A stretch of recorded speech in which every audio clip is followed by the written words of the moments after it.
If you woke up in a Viking village, there's a good chance the cold would try killing you before sunrise. There are no warm beds, no glass windows, and no fire strong enough to survive a northern winter. The year is AD 900, somewhere in frozen Scandinavia, and while darkness still covers the land, this village is already awake. You open your eyes beneath damp animal skins, your breath rising into freezing air as your body aches before the day begins. The weight of the fur presses against your chest, trapping what little warmth your exhausted body can still hold. Somewhere near your feet, something scratches across the wooden floor before disappearing silently into the darkness. You freeze for a moment, listening carefully, but nobody else inside the shelter reacts at all. A child stirs beside you, coughing softly, while an old woman feeds glowing embers into the fire. Smoke rises slowly toward the roof beams, burning your eyes with every breath you take. As your vision adjusts, you realize this shelter is smaller, darker, and far more crowded than you imagined. Bodies lie close together beneath heavy furs, shifting quietly beside children, tools, and animals. Entire families sleep here because winter can often kill faster than hunger ever could. A goat shifts near the wall, its breath visible in the freezing air, and then the smell reaches you. Wet fur, smoke, sweat, damp straw, and unwashed bodies fill every inch of this single space. Nothing here smells clean, nothing here feels comfortable, and nothing here was built for comfort. You push yourself upright, your muscles stiff from the cold, your joints aching as if they never rested. Your bare feet touch frozen wood, and the cold instantly climbs through your skin and into your legs. You pull back slightly, but there is nowhere warm left to place them. You reach for a rough wool tunic, still heavy with yesterday's smoke and melting snow. The fabric scratches your neck, shoulders, and arms, as if softness never existed in this world. You pull animal fur over your shoulders while the people around you begin moving quietly and quickly. Because sunrise is not when work begins here. It's when work is already late. A woman kneels beside the fire, stirring a pot while her youngest son struggles to stay awake. Her hands never hesitate, even as the heat cracks the skin along her fingers. An old man sharpens an iron blade near the wall, and the scraping fills the room. Nobody complains, nobody stretches, and nobody asks for more sleep. In this world, exhaustion is not a problem. It is simply part of being alive. Someone places a wooden bowl into your hands, still warm from the fire beside you. You feel the heat through the rough carved edges as thick barley porridge moves beneath rising steam. Beside it sits dried fish, dark and stiff after days hanging in the frozen air. A cup of weak ale passes from hand to hand, each person drinking without hesitation. Even children drink it here, because clean water is never guaranteed. You raise the bowl and take your first bite. Plain, salty, heavy, and almost lifeless. It fills your stomach, but it offers no comfort at all. The dried fish resists your teeth, forcing every bite to feel like work. Food here is never about taste, pleasure, or comfort. Only surviving until tomorrow. Around you, nobody speaks, and the only sounds are chewing, breathing, and the fire. And if this forgotten world already feels real to you, subscribe.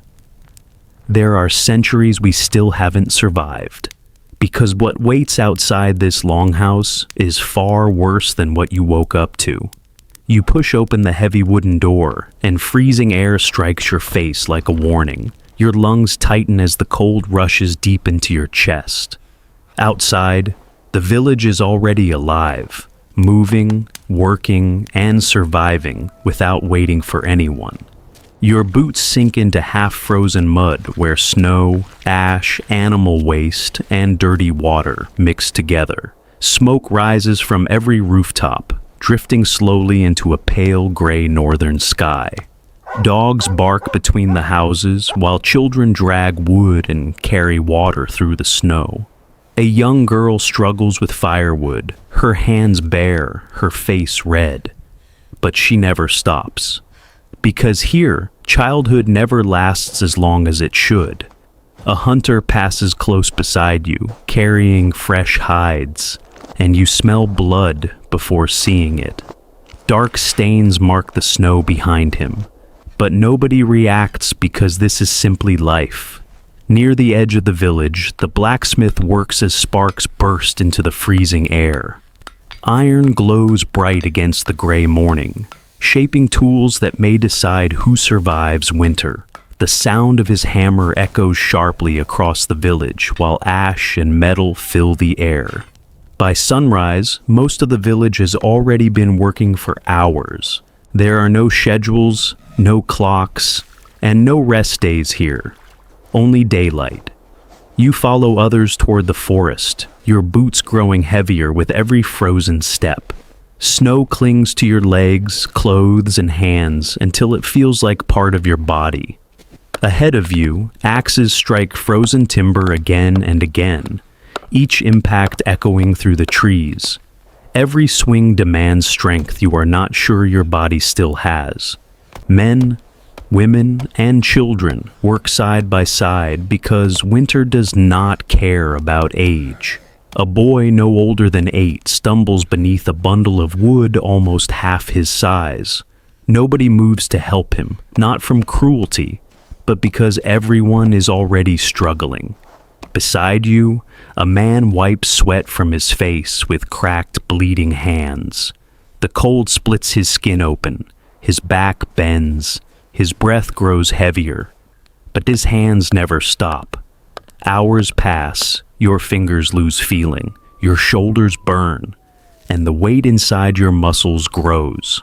There are no breaks, no signals to stop, and nobody telling you that you've done enough. If your body gives out here, the day does not stop. Only you do, and the cold does not wait for you to recover. Near the shoreline, fishermen prepare their nets beside dark frozen water. Wooden boats creak softly against the ice as ropes, hooks, and equipment are checked carefully. Because once they leave the shore, there is no turning back. One fisherman steps into his boat, calm and focused, but the sea does not care. Farther inland, hunters prepare bows, spears, and blades before disappearing toward the forest. Tracks in the snow lead between dark trees, and once you follow them, you may never return. In this world, survival is never guaranteed. It must be earned every single day. But in AD 900, hunger is not the only thing people fear. Sometimes danger arrives without warning, without footsteps, and without making a sound. A fisherman who never returns, a hunter who disappears, a child whose fever never fades. There are no healers, no medicine, and no answers anyone can understand. People blame the gods, the sea, the forest, and the unseen forces moving through darkness. And no prayer, no blade, and no fire can always protect you. As the sun begins to fall, you start noticing something strange around the village. Some houses remain dark, some doors never open, and nobody speaks about who lived there. As the last light disappears, the noise fades, the tools fall silent, and shadows take their place. Without sunlight, this world becomes smaller and far more dangerous. You walk back through the village, guided more by memory than sight. Some homes glow with firelight, while others remain completely dark and silent. A dog growls somewhere behind you, then suddenly goes quiet. The wind moves between the houses, carrying snow like something alive. Inside the longhouse, warmth returns. but safety never does. Smoke fills the air once again, while silence settles over everyone inside. A baby cries softly in the corner, while someone whispers a prayer near the fire. Your body is exhausted, your hands ache, and your clothes still smell of snow and ash. You lower yourself onto the same damp straw where your day began. Then, in the darkness, you hear heavy footsteps moving slowly through the snow outside. No one moves, nobody speaks, because not every danger in this world has a name.